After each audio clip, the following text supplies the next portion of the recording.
Chapter 2. If God has decreed my actions, then why does He hold me accountable for them? My friend spoke with an air of triumph, imagining he had caught me by the neck with no escape from this predicament.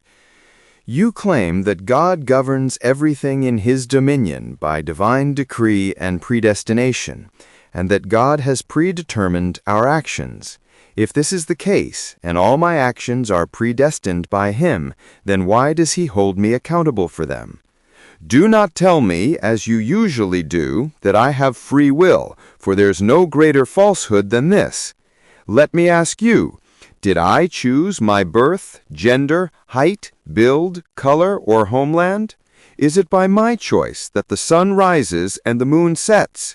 Is it by my choice that divine decree descends and death surprises me, plunging me into tragedy? So I find no way out except through crime. Why does God compel me to an act and then hold me responsible for it?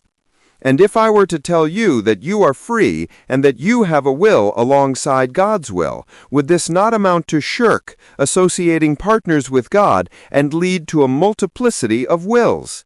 Then what do you say about the influence of environment, circumstances, and the determinisms asserted by historical materialists? My friend unleashed these verbal volleys and then breathed a sigh of relief, as if he thought I had perished and ceased to be, leaving him with nothing to do but prepare the shroud.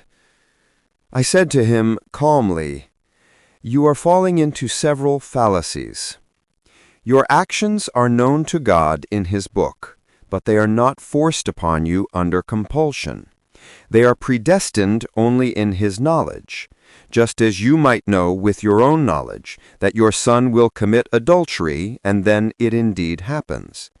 Did you compel him, or was this merely a predetermination in knowledge, and your knowledge proved correct? As for your talk of freedom, it is a misconception. Your proof for this is that you did not choose your birth, gender, height, color, or homeland, and that you cannot move the sun from its place. This is another confusion. The reason for the confusion this time is that you conceive of freedom in a way different from how we believers conceive of it. You speak of absolute freedom, saying, "Could I have created myself white or black, tall or short? Is it in my power to move the sun from its place, to halt it in its orbit? Where is my freedom?" And we say to you, you are asking about an absolute freedom, the freedom to manipulate the universe. This belongs to God alone. We too do not believe in this kind of freedom. And your Lord creates what He wills and chooses. Quran 28:68. They have no choice in the matter of creation. God creates what He wills and chooses. God will not hold you accountable for your shortness, nor reproach you for your tallness, nor punish you for not halting the sun in its orbit. But the realm of accountability is the realm of moral responsibility, taklif, and in this realm you are free. These are the boundaries within which we speak. You are free to suppress your lust, curb your anger, resist your base self, and thwart your evil intentions. You are free to encourage your good inclinations. You are capable of being generous with your wealth and your soul. You are capable of being truthful or lying. You are capable of keeping your hand from illicit wealth. You are capable of lowering your gaze from the private parts of others. You are capable of restraining your tongue from insults, backbiting, and slander. In this realm we are free, and in this realm we are held accountable and questioned. The freedom which is the subject of discussion is relative freedom, not absolute freedom. It is human freedom within the realm of moral responsibility. This freedom is a reality, and our evidence for it is our innate feeling of it within ourselves. We feel responsibility, remorse for error, and tranquility from good deeds. We feel at every moment that we are choosing and weighing multiple possibilities. Indeed, the primary function of our intellect is to evaluate and choose between alternatives. We distinguish clearly and decisively between our hand trembling with fever and our hand writing a letter. We say the first movement is compulsory and involuntary, and the second movement is voluntary. If we were predetermined in both cases, we would not be able to differentiate. What confirms this freedom is the feeling of the impossibility of compelling the heart towards something it does not accept under any pressure. You can compel a woman by threat and beating to take off her clothes, but you cannot, by any pressure or threat, make her love you from her heart. The meaning of this is that God has exempted our hearts from all forms of coercion and compulsion, and He has created them free. This is why God made the heart and intention the basis of rulings. The believer who utters words of disbelief under threat and torture is not held accountable for that as long as his heart is inwardly content with faith. God has exempted him from punishment in His saying, "Whoever disbelieves in Allah after his belief, except for one who is forced to renounce his religion while his heart is secure in faith." Quran 16:106. Another aspect of confusion in this matter is that some people understand human freedom as being above the divine will and acting independently in command. Thus, they accuse those who affirm freedom of committing shirk and setting up rivals to God, who judge like His judgment and command like His command. This is what you understood as well when you spoke of a multiplicity of wills, which is a mistaken understanding. Human freedom does not override the divine will. A human may, by his freedom, do what contravenes the divine pleasure by disobeying Him, but he cannot do what contravenes the divine will, mashiach. God has given us the freedom to rise above His pleasure by disobeying Him, but He has not given anyone the freedom to rise above His will. This lies another aspect of the relativity of human freedom. Everything that happens from us falls within the divine will and is subsumed by it, even if it contravenes the divine pleasure and diverges from the sacred law. Our freedom itself was a divine gift, a bestowal that God the Creator granted by His choice. We did not take it from Him by force or usurpy. Our freedom was precisely an expression of His will. Hence the meaning of the verse, "And you do not will except that Allah wills." Quran 76:30. Because our will is within His will, a grant from Him, a bestowal from His bounty and grace. It is within His will, no duality, no contradiction, no competition from us against God's command and decree. Affirming freedom in this sense does not contradict monotheism, nor set up rivals to God who judge like His judgment and command like His command, for our freedoms were precisely His command, His will, and His decree.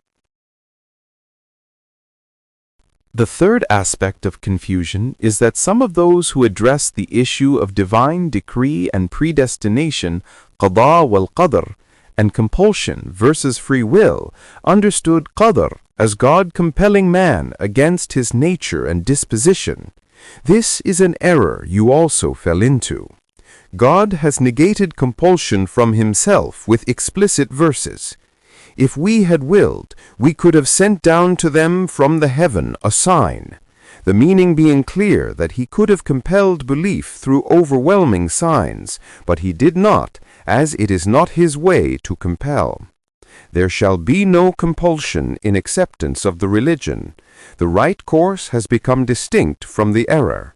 Quran 2:256. And had your Lord willed, those on earth would have believed, all of them entirely. Then, O Muhammad, would you compel the people in order that they become believers? Quran 10:99. Compulsion is not part of God's sunnah, way. Divine decree and predestination should not be understood as God compelling people against their natures. On the contrary, God decrees for every person according to the nature of his intention, and He wills for him according to the nature of His will, and He desires for him according to the nature of His desire. There is no duality. God's directing affairs is precisely the same as the servant's free choice, because God directs everyone according to the inclination of his heart and the requirement of his intentions. Whoever desires the harvest of the hereafter, we increase for him in his harvest, and whoever desires the harvest of this world, we give him thereof, but there is not for him in the hereafter any share. Quran 42:20. In their hearts is disease, so Allah has increased their disease, and for them is a painful punishment because they habitually used to lie. Quran 2:10. And as for those who were guided, He increased them in guidance and gave them their righteousness. Quran 47:17. And He addresses the captives in the Quran. O Prophet, say to whoever is in your hands of the captives, if Allah knows any good in your hearts, He will give you something better than what was taken from you, and He will forgive you, and Allah is forgiving and merciful. Quran 8:70. God decrees and predestines, and He executes His decree and predestination according to the requirement of intention and the heart. If evil, then with evil. If good, then with good. This means there is no duality. Divine predestination is precisely the same as human free choice. There is no duality or contradiction. God directs us towards what we have chosen with our hearts and our intentions. Thus, there is no injustice, no coercion, no compulsion.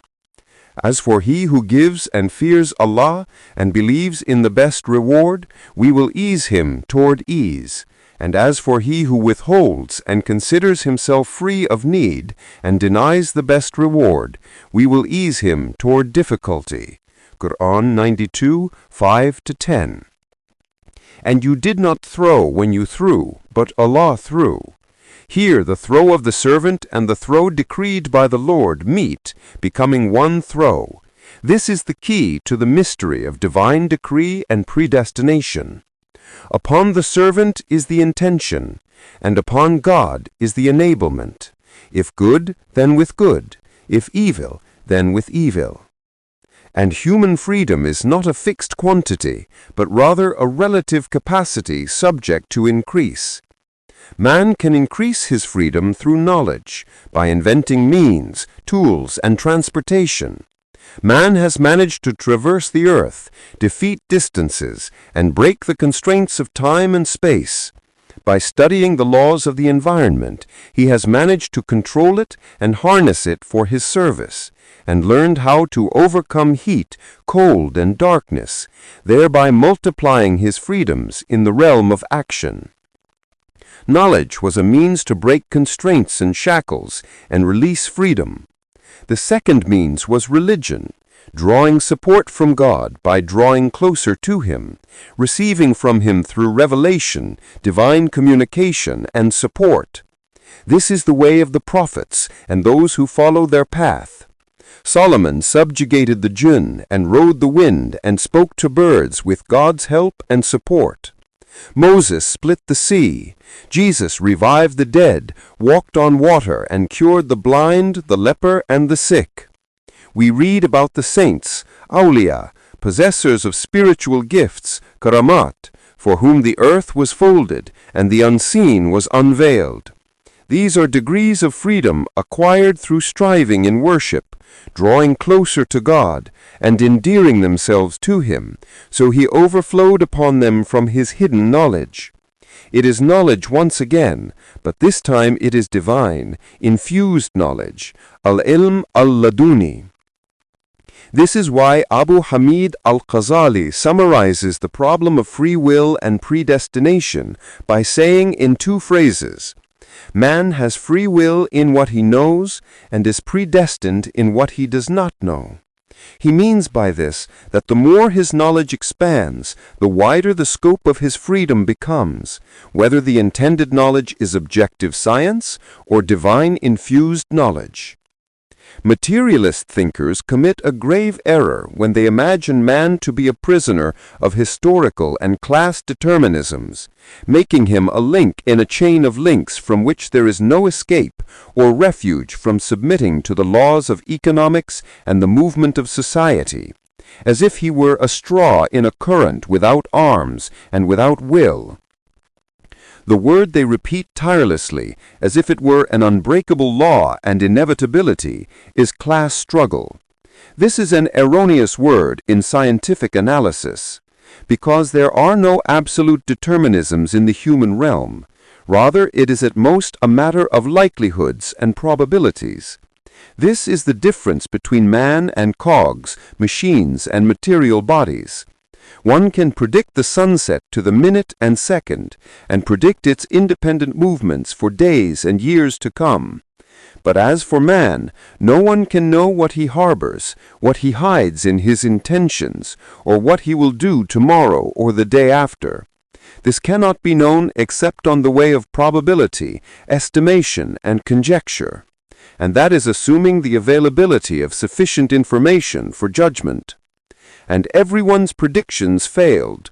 The predictions of Karl Marx went astray. Communism did not begin in an advanced country as he predicted, but rather in a backward country. And the conflict between capitalism and communism did not intensify.